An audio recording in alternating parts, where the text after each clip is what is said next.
विधायक रमाकांत भोई जाई परिबेनी वोट दवा पई कथा बाबा बाबा कहले कहीं ना आज से संक्रांति जाई परिबोनी तो काली जीवो काली तो भोट आम तो आज नवीन निवास रविवार कथा नहीं मीटिंग अच्छी 5:30 बेलू फाइनल मॉक ट्रेनिंग अच्छी मीटिंग अच्छी सांविधानिक आवश्यकता है हुई पेज बाबा बहुत ऑब्जर्व ये किंतु बाबा कथा मानले नहीं आंक संगे आसिले हां ये जो बंधु मान सहित से आसिले हां बाबा कौन कले तापर बाबा तापर आंकु कहले धमक देले भी अभिशाप भी देले बाबा हां अभिशाप भी बाबा देले कौन अभिशाप देले जब सुनली जे अभिशाप देले जे तमे गोटे तांकु नै जाउछो तमे काली तार पराभव भोगिबो ए कथा भी कहिछथि बाबा जे तमे हारिबो इलेक्शन ने एग्जैक्टली ता कहिना पराभव होयो जबरदस्ती तमे नै जाउछो तितल विधायक को हां किंतु जबरदस्त की नहीं ना ये माने ये जो विधायक माने तो ताको सांग अछि त हमर भलो बंधु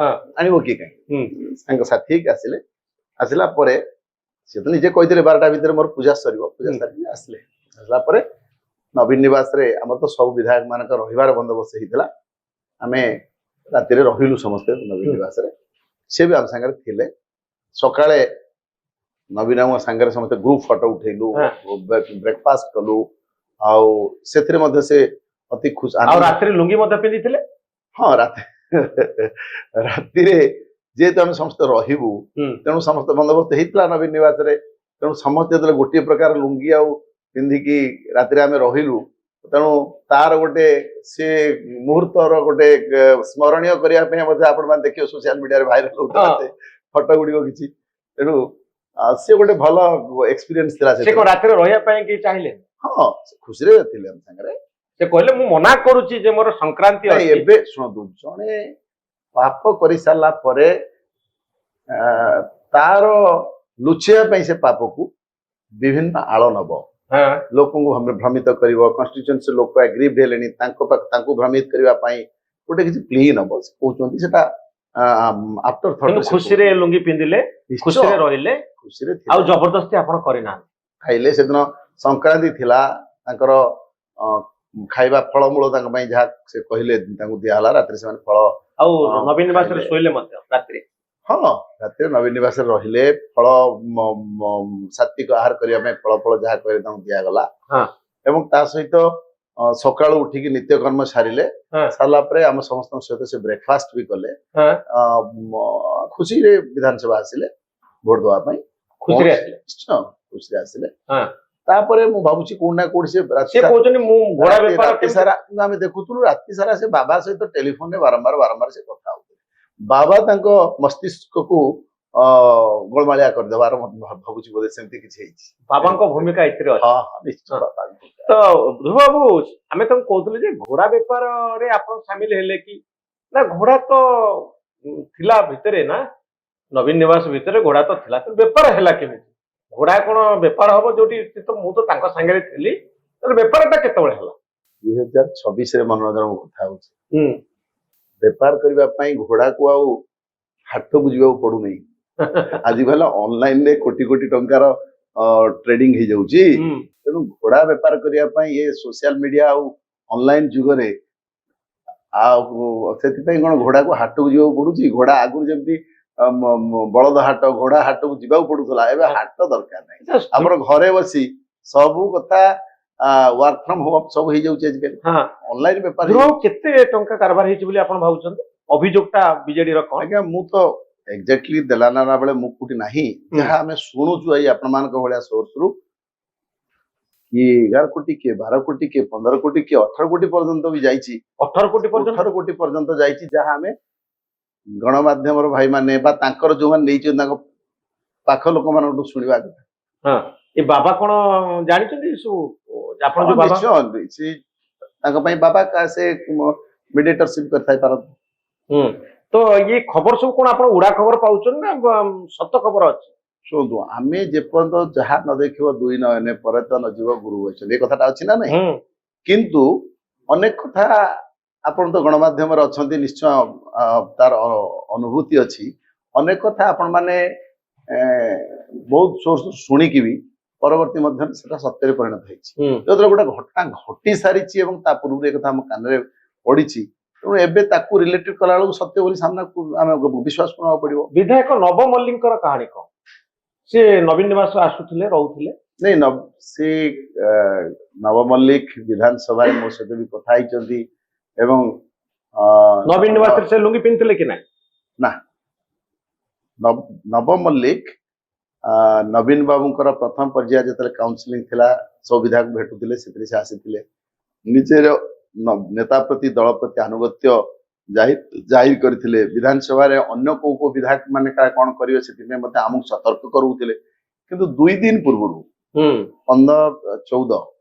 14 ତାରିଖ 13 ତାରିଖରୁ ନବ ମଲ୍ଲିକଙ୍କର ଅନୁପସ୍ଥିତି ଦେଖାଗଲା। 13-14 ଯେତେବେଳେ ସେ ଅନୁପସ୍ଥିତ ରହିଲେ, ଆମେ ସେତେବେଳେ ଯୋଉମାନଙ୍କର ଦାୟିତ୍ୱ ଦିଆଗଲା ବିଶେଷ କରି ଖୋର୍ଦ୍ଧା ଜିଲ୍ଲାର ବିଧାୟକ ମାନଙ୍କୁ ତାଙ୍କୁ ଟେଷ୍ଟ ଆଉଟ୍ କରିବା ପାଇଁ, ତାପରେ ଫାଇନାଲି ସେତେବେଳେ ବିଭୂତି ବଳବନ୍ତରାୟ, ସୁଶାନ୍ତ ରାଉତ ଏମାନଙ୍କୁ ଦାୟିତ୍ୱ ଦିଆଯାଇଥିଲା। ସେମାନେ ତାଙ୍କ ସହିତ ଯୋଗାଯୋଗ କରିକି କହିଲେ ଯେ ସକାଳୁ ସେ ଆସି ପହଞ୍ଚିବ 16 ତାରିଖ ଭୋଟ ଦିନ। ସକାଳୁ ସେ ଆସି ପହଞ୍ଚିଲେ। ବିଧାନସଭାରେ ପୋଲିଂ ଆରମ୍ଭ ହେଇଯିବାର କିଛି କ୍ଷଣ ପରେ ସେ ଆସି ପହଞ୍ଚିଲେ। ଯାଇକି ବିଧାନସଭା ଆମକୁ ଯୋଉ ପ୍ରକୋଷ୍ଠ ମିଳିଥିଲା ବିଜୁ ଜନତା ଦଳ ବିଧାୟକ ମାନଙ୍କୁ କନଫରେନ୍ସ ହଲ ତଳ ଗ୍ରାଉଣ୍ଡ ଫ୍ଲୋରଟା, ସେଥିରେ ସେ ପହଞ୍ଚିଲେ, ନବୀନ ବାବୁଙ୍କର ପାଦ ଛୁଇଁ ଆଶୀର୍ବାଦ ନେଲେ ଏବଂ ସେଠି ଶପଥ କଲେ ମୁଁ ଆଜ୍ଞା ଦଳର 2 ପ୍ରାର୍ଥୀଙ୍କୁ ଭୋଟ ଦେବି। ନବୀନ ବାବୁଙ୍କ ପାଦ ଛୁଇଁ ଶପଥ କଲେ। ଜଗନ୍ନାଥଙ୍କର ନାକ ଚଣାକୁ ଛୁଇଁ ବି ଶପଥ କଲେ। ଜଗନ୍ନାଥଙ୍କ ନାକ ଚଣା ଆପଣ ରଖିଥିଲେ? ହଁ, ଜଗନ୍ନାଥଙ୍କ ନାକ ଚଣା ନାଇଁ, ଆମେ ଯେତେବେଳେ ନାକ ଚଣା ପୁରୀର ବିଧାୟକ ଆମର ସୁନୀଲ ଆଉ ଏ ଆଣିଥିଲେ ଯେ 2 ପ୍ରାର୍ଥୀଙ୍କୁ ସମ୍ବର୍ଦ୍ଧିତ କରିକି ଇଏ କରିବା ପାଇଁ, ମାନେ ତାଙ୍କ ବେକରେ ଇଏ ପକେଇକି ଉତ୍ତରୀ ଏବଂ ନାକ ଚଣା ଆଣି ତାଙ୍କ ପାଇଁ ପୂଜା କରିକି ସବୁ ଆଣିଥିଲେ। ଏତେ ତ ଆମେ ଧର୍ମ ବିଶ୍ୱାସ ଅଛି ନା ଥିଲେ, ତେଣୁ ସ୍ୱାଭାବିକ ଭାବରେ ସେଇଠି ଯେହେତୁ ତାଙ୍କ ପାଖରେ ଥିଲା, ସେଟାକୁ ବି ଛୁଇଁକି ଶପଥ କଲେ ଯେ ମୁଁ ଭୋଟ ଦେବି କହିଲା ପରେ ତାପରେ ଆମେ ଯେତେବେଳେ ତାପରେ ଗୋଟେ ଗଣ୍ଡଗୋଳର ଭିଜୁଆଲ ଆସୁଛି ଯେ ବିଜେଡି ଆଉ ବିଜେପି ବିଧାୟକ ଆମେ ଦେଖନ୍ତୁ ଆମେ ଗ୍ରୁପ ହେଇକି ଯାଉଥିଲୁ ଭୋଟ ଦେବା ପାଇଁ। ଯେହେତୁ ଏଇଟା ରାଜ୍ୟସଭା ଭୋଟ ଗୋଟେ ଭିନ୍ନ ପ୍ରକାର ଭୋଟ, କାଳେ କାର ନାକଚ ହେଇଯିବ ଏବଂ ଭୋଟ ଆରମ୍ଭ ହେଲା କ୍ଷଣି ଆପଣ ଦେଖିବେ ବ୍ରହ୍ମଗିରି ବିଧାୟକଙ୍କର ଭୋଟଟା ଫାଷ୍ଟ ସେ ନାକଚ ହେଇଗଲା ବାଲାଟଟା, ସେ ପୁଣି ବାଲାଟ ପେପର ରିପ୍ଲେସ କରି ଆଉ ଗୋଟେ ବାଲାଟ ପେପର ଯୋଉଟା ନିୟମ ବିରୁଦ୍ଧ କିନ୍ତୁ ତାକୁ ସେମାନେ କରିଦେଲେ, ତାଙ୍କୁ ଦେଲେ ଆଉ ଗୋଟେ। ସେଟା ପରେ ଆମେ ଆଉ ଟିକେ ସମସ୍ତେ କନସିୟସ ହେଇଗଲୁ ଯେ ଆମର ବି କେହି ଭୁଲ ନଉ, ତେଣୁ ଆମେ ସେଠି ମକ୍ ପ୍ରାକ୍ଟିସ କରେଇଲୁ ସେଠି ନକଲି ବାଲାଟରେ। ତେଣୁ ସେଇଟା ମଧ୍ୟ ପ୍ରାକ୍ଟିସ ଚାଲିଲା କାରଣ ଆମେ ଗ୍ରୁପ ହେଇକି ଯିବେ ଭୋଟ ଦେବେ। ଆମର ସେଠି ଯିଏ ଅଛନ୍ତି ପଲିଟିକାଲ ଏଜେଣ୍ଟ ଥିବେ ପାର୍ଟିର ପ୍ରତାପ ଦେବ, ତାଙ୍କୁ ଦେଖେଇବେ, ସେ କନଫର୍ମ କରୁଥିଲେ ହଁ ଭୋଟଟା ଠିକ ଅଛି ଆସୁଥିଲେ। ତେଣୁ ତାପରେ ଏ ସବୁ ଗଲା ପରେ ସମୟ 3ଟା ବାଜିଗଲା, ତାପରେ କହିଲେ ନାଇଁ ନବ ମଲ୍ଲିକ ସେତେବେଳେ ପହଞ୍ଚି ଯାଇଥିଲେ। ନବ ମଲ୍ଲିକ ଆମ ପାଖରେ 12ଟାରୁ 1ଟା ଭିତରେ ଆସି ପହଞ୍ଚି ଯାଇଥିଲେ। ତାପରେ ଆଉ ଯେତେ ବିଧାୟକ ଥିଲେ 14 ଜଣ ବିଧାୟକ ଆଉ ଭୋଟ ଦେଇନଥିଲେ, ସମସ୍ତଙ୍କୁ କୁହାଗଲା ଯେ ତମେ ଆମେ ସେତେବେଳକୁ 30-31 ଜଣ 32 ଜଣ ଖଣ୍ଡେ ଭୋଟ ଦେଇ ସାରିଲେଣି, ଆଉ 14 ଜଣ ବାକି ଥିଲେ, କହିଲେ ଗୋଟେ ଲଟରେ ପଳେଇବା, ଆଉ ଡେରି କଲେ ଫେଜ ୱାଇଜ କଲେ ଡେରି ହେଇଯିବ, ଆମେ ସମସ୍ତେ ଏକା ସାଙ୍ଗରେ ଯିବା। ସମସ୍ତେ ଏକା ସାଙ୍ଗରେ ଗଲେ, ଯାଇକି ଠିକ ବିଧାନସଭାର ଯୋଉ ମାନେ ଯୋଉ ଫ୍ରଣ୍ଟ ଗେଟ ର ଷ୍ଟେୟାର କେସରେ ଗଲା ବେଳକୁ ସେଇଠି ଜଣେ ଅଣବିଧାୟକ ଜଣେ ଯୁବକ ନବ ମଲ୍ଲିକ ହାତକୁ ଟାଣିକି ଘୋଷାରିକି କହିଲେ ଯେ ଆମଠୁ ପଇସା ନେଇକି ତମେ ବିଜେଡି ଏମଏଲଏଙ୍କ ସାଙ୍ଗରେ କଣ ଯାଉଛ ଭୋଟ ଦେବା ପାଇଁ, ଆମକୁ ଭୋଟ ଦବ। ଏତିକି କଥା କହିଲେ ତା ହାତକୁ ଧରି ଟାଣିଲେ ଆମର ସାଲେପୁର ଏମଏଲଏ ଆଉ କାକଟପୁର ଏମଏଲଏ ବ୍ରଜପ୍ରଧାନ ତାଳଚେର ଏମଏଲଏ ଇଏ ତାକୁ ବିରୋଧ କରି କହିଲେ ତମେ କିଏ, ତମ ବିଧାୟକ ତମେ କିଏ। ତାକୁ ପ୍ରତିବାଦ କରିବାରୁ ତାପରେ ଦେଖିଲେ ନୂଆପଡା ଯୋଉ ନବନିର୍ବାଚିତ ବିଧାୟକ ଢୋଲକି ସିଏ ଆସିକି ସେ ନବ ମଲ୍ଲିକକୁ ଗୋଟେ କୁଣ୍ଢେଇକି ସେ ଯୋଉ ଯୁବକଟି ଟାଣୁଥିଲା ତାଙ୍କ ଆଡକୁ ନେବାକୁ ଉଦ୍ୟମ କଲା। ତାକୁ ଏମାନେ ପ୍ରତିହତ କରିକି ନବ ମଲ୍ଲିକକୁ ବୁଥ ନବ ମଲ୍ଲିକ ବିଜେଡି କ୍ୟାମ୍ପକୁ ଆସିଲେ, ମାନେ ବିଜେପି କ୍ୟାମ୍ପରୁ ହିଁ ଯାଉଥିଲେ ଆମ ସାଙ୍ଗରେ, ବିଜେପି କ୍ୟାମ୍ପରୁ ଆମରି ସାଙ୍ଗରେ ଯାଉଥିଲେ। ଏମାନେ ତାକୁ ବାଟରେ ଏମାନେ ଯେହେତୁ ନବ ମଲ୍ଲିକ ତାଙ୍କଠୁ ପଇସା ନେଇଛନ୍ତି, ସିଏ ସେଇ କଥା ଆଶଙ୍କା କରୁଥିଲେ ଯେ କାଳେ ନବ ମଲ୍ଲିକ ବିଜେଡି କ୍ୟାମ୍ପରେ ଏତେ ସମୟ ବସିଲେଣି, 2-3 ଘଣ୍ଟା ବସିଗଲେଣି, ତାପରେ ତାଙ୍କ ବ୍ରେନ ୱାଶ ହେଇଯାଇଥିବ, ଆମକୁ ଭୋଟ କାଳେ ଦେବେ ନାହିଁ, ଏଇ ଆଶଙ୍କାରେ ସେ ନବ ମଲ୍ଲିକକୁ ଘୋଷାରିକି ନେଇକି ସିଏ ତାଙ୍କ ବ୍ରେନ ୱାଶ କରିକି ଭୋଟ ଦେବା ପାଇଁ ଚିନ୍ତା କରୁଥିଲେ। ଏବଂ ଆମେ ଶୁଣିଲୁ ସେତେବେଳେ ଯେ ନବ ମଲ୍ଲିକ ଯିବା ପୂର୍ବରୁ ତାଙ୍କ ପିଏସ୍ଓ ଖୋଜୁଥିଲେ। ତାଙ୍କ ପିଏସ୍ଓ ଆସି ମୋହନ ମାଝୀ ମୁଖ୍ୟମନ୍ତ୍ରୀଙ୍କ ଚାମ୍ବରରେ ତାଙ୍କ ପିଏସ୍ କୁ ଅଟକ ରଖା ହେଇଥିଲା ଯେ ନବ ମଲ୍ଲିକ ଯାଇଥାନ୍ତେ ମୁଖ୍ୟମନ୍ତ୍ରୀଙ୍କ ଚାମ୍ବରରେ ବସିକି ଟ୍ୟୁସନ ହେଇଥାନ୍ତେ, ବ୍ରେନ ୱାଶ ହେଇଥାନ୍ତା, ତାପରେ ଯାଇଥାନ୍ତେ ଭୋଟ ଦେବା। ଇଟ୍ ୱାଜ देयर ପ୍ଲାନିଂ। ବିଧାୟକ ରମାକାନ୍ତ ଭୋଇ ଯାଇପାରିବେନି ଭୋଟ ଦେବା ପାଇଁ କଥା ବାବା କହିଲେ କାହିଁକି ନା ଆଜି ସେ ସଂକ୍ରାନ୍ତି ଯାଇପାରିବନି, କାଲି ଯିବ। କାଲି ତ ଭୋଟ, ଆମର ତ ଆଜି ନବୀନ ନିବାସରେ ରହିବାର କଥା। ନାଇଁ, ମିଟିଂ ଅଛି 5:30 ବେଳକୁ, ଫାଇନାଲ ମକ୍ ଟ୍ରେନିଂ ଅଛି, ମିଟିଂ ଅଛି, ସାମ୍ବିଧାନିକ ଆବଶ୍ୟକତା ଅଛି, ହୁଇପ୍ ହେଇଛି। ବାବା ବହୁତ ଅବଜର୍ଭ କଲେ। ଇଏ କିନ୍ତୁ ବାବାଙ୍କ କଥା ମାନିଲେ ନାହିଁ, ଆଙ୍କ ସାଙ୍ଗରେ ଆସିଲେ।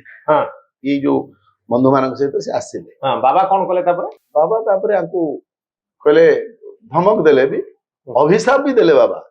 ଅଭିଶାପ ବି ବାବା ଦେଲେ। କଣ ଅଭିଶାପ ଦେଲେ? ଶୁଣିଲି ଯେ ଅଭିଶାପ ଦେଲେ ଯେ ତମେ ଗୋଟେ ତାଙ୍କୁ ନେଇଯାଉଛ, ତମେ କାଲି ତାର ପରାଭବ ଭୋଗିବ। ଏଇ କଥା ବି କହିଛନ୍ତି ବାବା।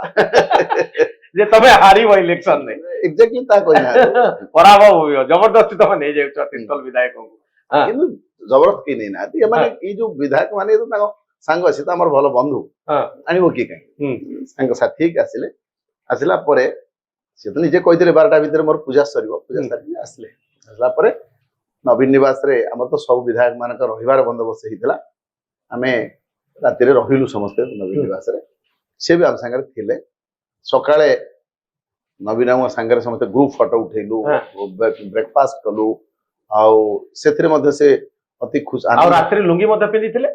ହଁ, ରାତିରେ ଯେହେତୁ ଆମେ ସମସ୍ତେ ରହିବୁ, ତେଣୁ ସମସ୍ତ ବନ୍ଦୋବସ୍ତ ହେଇଥିଲା ନବୀନ ନିବାସରେ। ତେଣୁ ସମସ୍ତେ ଯେତେବେଳେ ଗୋଟିଏ ପ୍ରକାର ଲୁଙ୍ଗି ଆଉ ପିନ୍ଧିକି ରାତିରେ ଆମେ ରହିଲୁ, ତେଣୁ ତାର ଗୋଟେ ସେ ମୁହୂର୍ତ୍ତର ଗୋଟେ ସ୍ମରଣୀୟ କରିବା ପାଇଁ ମଧ୍ୟ ଆପଣ ମାନେ ଦେଖିବେ ସୋସିଆଲ ମିଡିଆରେ ଭାଇରାଲ ହଉଥିଲା ସେ ଫଟୋ ଗୁଡିକ କିଛି। ତେଣୁ ସେ ଗୋଟେ ଭଲ ଏକ୍ସପିରିଏନ୍ସ ଥିଲା। ସେ ରାତିରେ ରହିବା ପାଇଁ କେହି ଚାହିଁଲେ? ହଁ, ସେ ଖୁସିରେ ଥିଲେ ଆମ ସାଙ୍ଗରେ। ସେ କହିଲେ ମୁଁ ମନା କରୁଛି ଯେ ମୋର ସଂକ୍ରାନ୍ତି ଅଛି। ଏବେ ଶୁଣନ୍ତୁ, ଜଣେ ପାପ କରିସାରିଲା ପରେ ତାର ଲୁଚେଇବା ପାଇଁ ସେ ପାପକୁ ବିଭିନ୍ନ ଆଳ ନବ, ଲୋକଙ୍କୁ ଭ୍ରମିତ କରିବ। କନଷ୍ଟିଚ୍ୟୁଏନ୍ସି ଲୋକ ଆଗ୍ରିଭ୍ ହେଲେଣି, ତାଙ୍କୁ ଭ୍ରମିତ କରିବା ପାଇଁ ଗୋଟେ କିଛି ପ୍ଲି ନବ। ସେ କହୁଛନ୍ତି ସେଟା ଆଫ୍ଟର ଥଟ୍। ଖୁସିରେ ଲୁଙ୍ଗି ପିନ୍ଧିଲେ, ଖୁସିରେ ରହିଲେ, ଖୁସିରେ ଆଉ ଜବରଦସ୍ତି ଆପଣ କରିନାହାନ୍ତି। ଖାଇଲେ। ସେଦିନ ସଂକ୍ରାନ୍ତି ଥିଲା, ତାଙ୍କର ଖାଇବା ଫଳମୂଳ ତାଙ୍କ ପାଇଁ ଯାହା ସେ କହିଲେ ତାଙ୍କୁ ଦିଆହେଲା। ରାତିରେ ସେମାନେ ଫଳ। ଆଉ ନବୀନ ନିବାସରେ ଶୋଇଲେ ମଧ୍ୟ ରାତିରେ? ହଁ, ରାତିରେ ନବୀନ ନିବାସରେ ରହିଲେ। ଫଳ ସାତ୍ବିକ ଆହାର କରିବା ପାଇଁ ଫଳ ଯାହା କହିଲେ ତାଙ୍କୁ ଦିଆଗଲା। ଏବଂ ତା ସହିତ ସକାଳୁ ଉଠିକି ନିତ୍ୟକର୍ମ ସାରିଲେ। ସାରିଲା ପରେ ଆମ ସମସ୍ତଙ୍କ ସହିତ ସେ ବ୍ରେକଫାଷ୍ଟ ବି କଲେ। ଖୁସିରେ ବିଧାନସଭା ଆସିଲେ ଭୋଟ ଦେବା ପାଇଁ। ଖୁସିରେ ଆସିଲେ।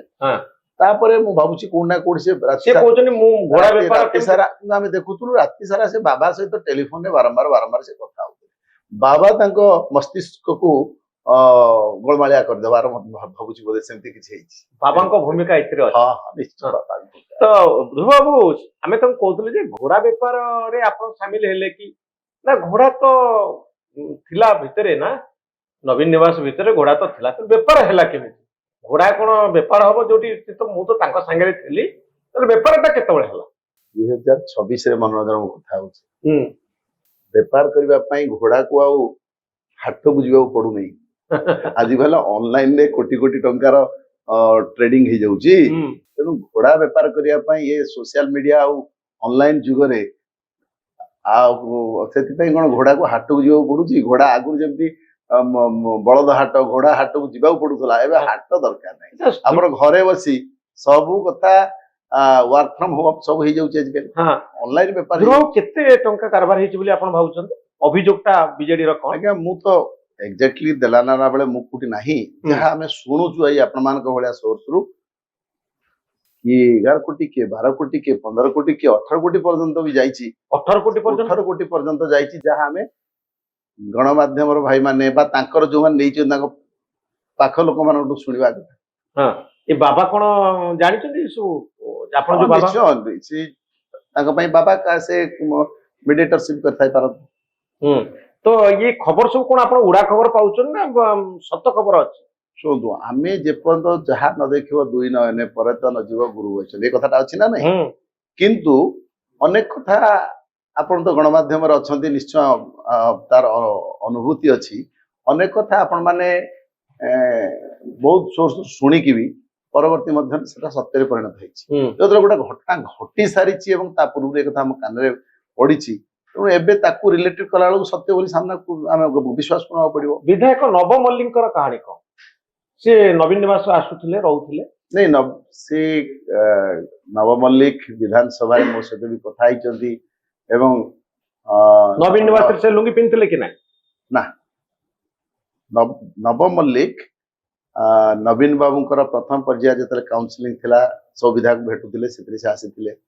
ନିଜର ନେତା ପ୍ରତି ଦଳ ପ୍ରତି ଆନୁଗତ୍ୟ ଜାହିର କରିଥିଲେ। ବିଧାନସଭାରେ ଅନ୍ୟ କୋଉ କୋଉ ବିଧାୟକ ମାନେ କଣ କରିବେ ସେଥିପାଇଁ ମଧ୍ୟ ଆମକୁ ସତର୍କ କରୁଥିଲେ। କିନ୍ତୁ 2 ଦିନ ପୂର୍ବରୁ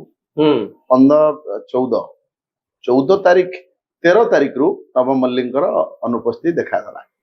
13-14 ଯେତେବେଳେ ସେ ଅନୁପସ୍ଥିତ ରହିଲେ, ଆମେ ସେତେବେଳେ ଯୋଉମାନଙ୍କର ଦାୟିତ୍ୱ ଦିଆଗଲା ବିଶେଷ କରି ଖୋର୍ଦ୍ଧା ଜିଲ୍ଲାର ବିଧାୟକ ମାନଙ୍କୁ ତାଙ୍କୁ ଟେସ୍ ଆଉଟ୍ କରିବା ପାଇଁ, ତାପରେ ଫାଇନାଲି ସେତେବେଳେ ବିଭୂତି ବଳବନ୍ତ ରାୟ, ସୁଶାନ୍ତ ରାଉତ ଏମାନଙ୍କୁ ଦାୟିତ୍ୱ ଦିଆଯାଇଥିଲା। ସେମାନେ ତାଙ୍କ ସହିତ ଯୋଗାଯୋଗ କରିକି କହିଲେ ଯେ ସକାଳୁ ସେ ଆସି ପହଞ୍ଚିବ 16 ତାରିଖ ଭୋଟ ଦିନ। ସକାଳୁ ସେ ଆସି ପହଞ୍ଚିଲେ। ବିଧାନସଭାରେ ପୋଲିଂ ଆରମ୍ଭ ହେଇଯିବାର କିଛି କ୍ଷଣ ପରେ ସେ ଆସି ପହଞ୍ଚିଲେ। ଯାଇକି ବିଧାନସଭା ଆମକୁ ଯୋଉ ପ୍ରପୋଷ୍ଟ ମିଳିଥିଲା ବିଜୁ ଜନତା ଦଳ ବିଧାୟକ ମାନଙ୍କୁ କନଫରେନ୍ସ ହଲ ତଳ ଗ୍ରାଉଣ୍ଡ ଫ୍ଲୋରଟା, ସେଥିରେ ସେ ପହଞ୍ଚିଲେ। ନବୀନ ବାବୁଙ୍କର ପାଦ ଛୁଇଁ ଆଶୀର୍ବାଦ ନେଲେ ଏବଂ ସେଠି ଶପଥ କଲେ ମୁଁ ଆଜ୍ଞା ଦଳର 2 ପ୍ରାର୍ଥୀଙ୍କୁ ଭୋଟ ଦେବି।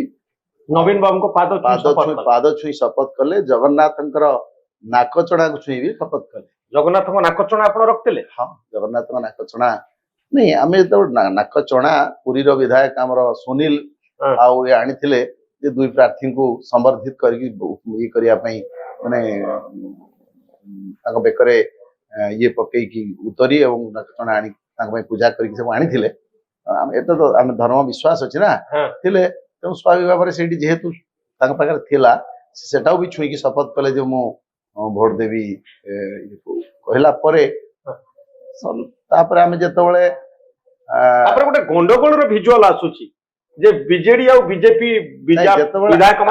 ଆମେ ଦେଖନ୍ତୁ ଆମେ ଗ୍ରୁପ ହେଇକି ଯାଉଥିଲୁ ଭୋଟ ଦେବା ପାଇଁ। ଯେହେତୁ ଏଇଟା ରାଜ୍ୟସଭା ଭୋଟ ଗୋଟେ ଭିନ୍ନ ପ୍ରକାର ଭୋଟ, କାଳେ କାର ନାକଚ ହେଇଯିବ ଏବଂ ଭୋଟ ଆରମ୍ଭ ହେଲା କ୍ଷଣି ଆପଣ ଦେଖିବେ ବ୍ରହ୍ମଗିରି ବିଧାୟକଙ୍କର ଭୋଟଟା ଫାଷ୍ଟ ସେ ନାକଚ ହେଇଗଲା ବାଲାଟଟା। ସେ ପୁଣି ବାଲାଟ ପେପର ରିପ୍ଲେସ କରି ଆଉ ଗୋଟେ ବାଲାଟ ପେପର ଯୋଉଟା ନିୟମ ବିରୁଦ୍ଧ କିନ୍ତୁ ତାକୁ ସେମାନେ କରିଦେଲେ, ତାଙ୍କୁ ଦେଲେ ଆଉ ଗୋଟେ। ସେଟା ପରେ ଆମେ ଆଉ ଟିକେ ସମସ୍ତେ କନସିୟସ ହେଇଗଲୁ ଯେ ଆମର ବି କି ଭୁଲ ନଉ, ତେଣୁ ଆମେ ସେଠି ମକ୍ ପ୍ରାକ୍ଟିସ କରେଇଲୁ ସେଠି ନକଲି ବାଲାଟରେ। ତେଣୁ ସେଇଟା ମଧ୍ୟ ପ୍ରାକ୍ଟିସ ଚାଲିଲା। ଆମେ ଗ୍ରୁପ ହେଇକି ଯିବେ ଭୋଟ ଦେବେ। ଆମର ସେଠି ଯିଏ ଅଛନ୍ତି ପଲିଟିକାଲ ଏଜେଣ୍ଟ ଥିଲେ ପାର୍ଟିର ପ୍ରତାପ ଦେବ, ତାଙ୍କୁ ଦେଖେଇବେ, ସେ କନଫର୍ମ କରୁଥିଲେ ହଁ ଭୋଟଟା ଠିକ ଅଛି ଆସୁଥିଲେ। ତେଣୁ ତାପରେ ଏସବୁ ଗଲା ପରେ ସମୟ 3ଟା ବାଜିଗଲା, ତାପରେ କହିଲେ ନାଇଁ ନବ ମଲ୍ଲିକ ସେତେବେଳେ ପହଞ୍ଚି ଯାଇଥିଲେ। ନବ ମଲ୍ଲିକ ଆମ ପାଖରେ 12ଟାରୁ 1ଟା ଭିତରେ ଆସି ପହଞ୍ଚାଇଥିଲେ। ତାପରେ ଆଉ ଯେତେ ବିଧାୟକ ଥିଲେ 14 ଜଣ ବିଧାୟକ ଆଉ ଭୋଟ ଦେଇନଥିଲେ, ସମସ୍ତଙ୍କୁ କୁହାଗଲା ଯେ ଆମେ ସେତେବେଳକୁ 30-31 ଜଣ 32 ଜଣ ଖଣ୍ଡେ ଭୋଟ ଦେଇ ସାରିଲେଣି, ଆଉ 14 ଜଣ ବାକି ଥିଲେ, କହିଲେ ଗୋଟେ ଲଟରେ ପଳେଇବା, ଆଉ ଡେରି କଲେ ଫେଜ ୱାଇଜ କଲେ ଡେରି ହେଇଯିବ, ଆମେ ସମସ୍ତେ ଏକା ସାଙ୍ଗରେ ଯିବା। ସମସ୍ତେ ଏକା ସାଙ୍ଗରେ ଗଲେ। ଯାଇକି ଠିକ ବିଧାନସଭାର ଯୋଉ ମାନେ ଯୋଉ ଫ୍ରଣ୍ଟ ଗେଟ ର ଷ୍ଟେୟାର କେସ ରେ ଗଲା ବେଳକୁ ସେଇଠି ଜଣେ ଅଣବିଧାୟକ ଜଣେ ଯୁବକ ନବ ମଲ୍ଲିକ ହାତକୁ ଟାଣିକି ଘୋଷାରିକି କହିଲେ ଯେ ଆମଠୁ ପଇସା ନେଇକି ତମେ ବିଜେଡି ଏମଏଲଏଙ୍କ ସାଙ୍ଗରେ କଣ ଯାଉଛ ଭୋଟ ଦେବା ପାଇଁ, ଆମକୁ ଭୋଟ ଦବ। ଏତିକି କଥା କହି ତା ହାତକୁ ଧରି ଟାଣିଲେ ଆମର ସାଲେପୁର ଏମଏଲଏ ଆଉ କାକଟପୁର ଏମଏଲଏ ବ୍ରଜ ପ୍ରଧାନ ତାଳଚେର ଏମଏଲଏ ଇଏ ତାକୁ ବିରୋଧ କରି କହିଲେ ତମେ କିଏ, ତମ ବିଧାୟକ ତମେ କିଏ। ତାକୁ ପ୍ରତିବାଦ କରିବାରୁ ତାପରେ ଦେଖିଲେ ନୂଆପଡା ଯୋଉ ନବନିର୍ବାଚିତ ବିଧାୟକ ଢୋଲକିଆ ସିଏ ଆସିକି ସେ ନବ ମଲ୍ଲିକକୁ ଗୋଟେ କୁଣ୍ଢେଇକି ସେ ଯୋଉ ଯୁବକଟି ଟାଣୁଥିଲା ତାଙ୍କ ଆଡକୁ ନେବାକୁ ଉଦ୍ୟମ କଲା। ତାକୁ ଏମାନେ ପ୍ରତିହତ କରିକି ନବ ମଲ୍ଲିକକୁ ବୁଥ ନବ ମଲ୍ଲିକ ବିଜେଡି କ୍ୟାମ୍ପକୁ ଆସିଲେ, ମାନେ ବିଜେପି କ୍ୟାମ୍ପରୁ ହିଁ ଯାଉଥିଲେ ଆମ ସାଙ୍ଗରେ, ବିଜେପି କ୍ୟାମ୍ପରୁ ଆମରି ସାଙ୍ଗରେ ଯାଉଥିଲେ। ଏମାନେ ତାକୁ ବାଟରେ ଘୋଷାରି ଅଟକେଇକିରି କହୁଥିଲେ ଏମାନେ- ବିଜେଡି ହଁ। ଏମଏଲଏ ଙ୍କ ସାଙ୍ଗରେ ଯାଅ। ହଁ ଏମାନେ ଯେହେତୁ ନବ ମଲ୍ଲିକ ତାଙ୍କଠୁ ପଇସା ନେଇଛନ୍ତି ହୁଁ ସିଏ ସେଇ କଥା ଆଶଙ୍କା କରୁଥିଲେ ଯେ କାଳେ ନବ ମଲ୍ଲିକ ବିଜେଡି କ୍ୟାମ୍ପରେ ଏତେ ସମୟ ବସିଲେଣି 2-3 ଘଣ୍ଟା ବସିଗଲେଣି ତାପରେ ତାଙ୍କ ବ୍ରେନ ୱାଶ ହେଇଯାଇଥିବ ଆମକୁ ଭୋଟ କାଳେ ଦେବେ ନାହିଁ ଏ ଆଶଙ୍କାରେ ସେ ନବ ମଲ୍ଲିକକୁ ଘୋଷାରିକି ନେଇକି ସିଏ ତାଙ୍କ ବ୍ରେନ ୱାଶ କରିକି ଭୋଟ ଦେବା ପାଇଁ ଚିନ୍ତା କରୁଥିଲେ ହୁଁ ଏବଂ ଆମେ ଶୁଣିଲୁ ସେତେବେଳେ ଯେ ନବ ମଲ୍ଲିକ ଯିବା ପୂର୍ବରୁ ତାଙ୍କ ପିଏସ୍ଓ ଖୋଜୁଥିଲେ ହୁଁ ତାଙ୍କ ପିଏସ୍ଓ ଆସି ମୋହନ ମାଝୀ ମୁଖ୍ୟମନ୍ତ୍ରୀଙ୍କ ଚାମ୍ବରରେ ତାଙ୍କ ପିଏସ୍ କୁ ଅଟକ ରଖା ହେଇଥିଲା ଯେ ନବ ମଲ୍ଲିକ ଯାଇଥାନ୍ତେ ମୁଖ୍ୟମନ୍ତ୍ରୀଙ୍କ ଚାମ୍ବରରେ ବସିକି ଟ୍ୟୁସନ ହେଇଥାନ୍ତେ ବ୍ରେନ ୱାଶ ହେଇଥାନ୍ତା ତାପରେ ଯାଇଥାନ୍ତେ ଭୋଟ ଦେବା ହୁଁ ଇଟ୍ ୱାଜ ଦେୟାର ପ୍ଲାନିଂ ହୁଁ